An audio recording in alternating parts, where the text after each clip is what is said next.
علی ہمیشہ سے ایک خاموش سا لڑکا تھا، نہ زیادہ دوست، نہ زیادہ باتیں، لیکن اس کی زندگی میں ایک ایسی شخصیت تھی جس نے اس کی پوری دنیا بدل دی تھی، ہانیہ۔ وہ دونوں ایک ہی محلے میں رہتے تھے، بچپن میں ایک ہی اسکول جاتے، کبھی ایک ہی رکشے میں بیٹھتے، کبھی ایک ہی گلی میں کھیلتے۔ وقت گزرتا گیا، کھیلنے والے بچے جوان ہوتے گئے، مگر ان کے دلوں میں کہیں نہ کہیں ایک خاموش چاہت جنم لیتی رہی۔ ہانیہ ہمیشہ ہنستی رہنے والی لڑکی تھی، اس کے چہرے پر وہ روشنی تھی جو ہر دیکھنے والے کو اپنی طرف کھینچتی تھی، مگر اس روشنی کے پیچھے ایک خاموش درد چھپا تھا، جسے شاید صرف علی ہی سمجھتا تھا۔ علی ہمیشہ دور سے اسے دیکھتا، اس کی مدد کرتا، لیکن کبھی الف زوئے ہے الف رے نہ کر سکا۔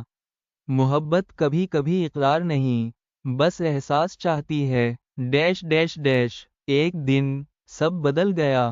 اکیڈمی سے واپس آتے ہوئے شام کے سائے لمبے ہو رہے تھے، ہلکی ٹھنڈی ہوا چل رہی تھی، ہانیہ آہستہ چل رہی تھی، جیسے کسی سوچ میں گم ہو۔ علی نے اسے روکا، سب ٹھیک ہے؟ آج تم بہت چپ ہو۔ ہانیہ کچھ دیر خاموش رہی، پھر آہستگی سے بولی، علی، کیا تم نے کبھی کسی کو اس حد تک چاہا ہے کہ دل خوف سے کانپ اٹھے کہ کہیں وہ کھو نہ جائے؟ علی دل توڑ کر مسکرایا، ہاں، چاہا ہے، لیکن کبھی بتایا نہیں۔ ہانیہ نے حیرت سے اس کی طرف دیکھا، کیوں؟ علی نے نظریں جھکا لیں، کچھ رشتے دور سے اچھے لگتے ہیں، قریب آنے کی ہمت نہیں ہوتی، ڈر ہوتا ہے کہ کہیں ٹوٹ نہ جائیں۔ ہانیہ نے ایک لمبی سانس لی، شاید تم ٹھیک کہتے ہو، کچھ لوگوں کو دل میں رکھ کر ہی جیا جاتا ہے۔ پھر اچانک پوچھا، اگر ایک دن میں چلی جاؤں، بہت دور، تو کیا تم مجھے یاد رکھو گے؟ علی ہلکا سا ہنس کر بولا، میں تمہیں ایک دن نہیں، ایک پل کے لیے بھی نہیں بھول سکتا۔ لیکن ہانیہ کی مسکراہٹ میں عجیب درد تھا، پھر بھی کچھ لوگ یادوں میں ہی اچھے لگتے ہیں، حقیقت میں نہیں ملتے۔ یہ لفظ کہہ کر وہ آگے بڑھ گئی۔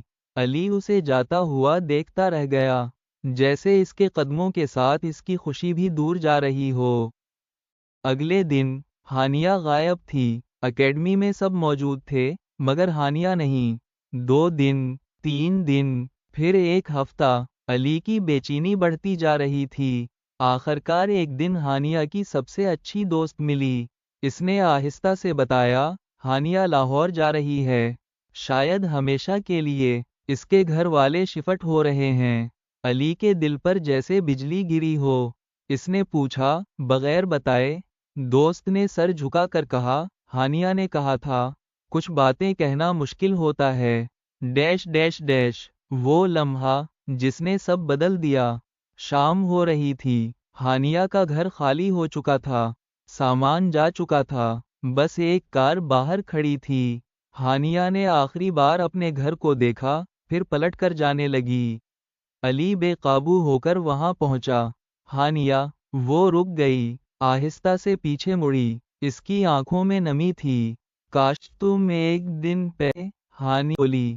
علی کی آواز ٹوٹ گئی، مجھے کچھ کہنے کا موقع ہی نہیں ملا، تم نے بتایا ہی نہیں۔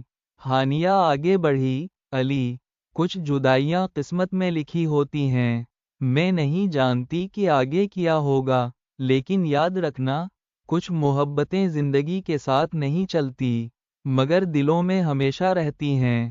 پھر اس نے پہلی بار علی کا ہاتھ پکڑا، وہ ہاتھ جسے علی نے برسوں خوابوں میں تھاما تھا۔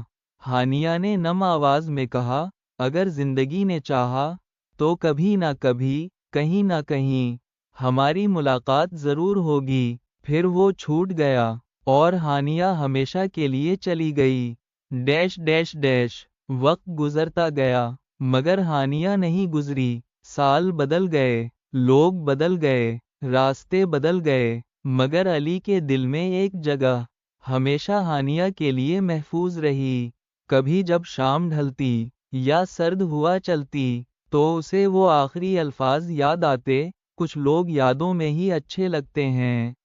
علی اکثر سوچتا تھا، محبت کا اصل مطلب پاس ہونا نہیں، محبت کا اصل مطلب ہے دل میں رہنا، اور ہانیہ دل میں تھی، ہے۔ اور شاید ہمیشہ رہے گی۔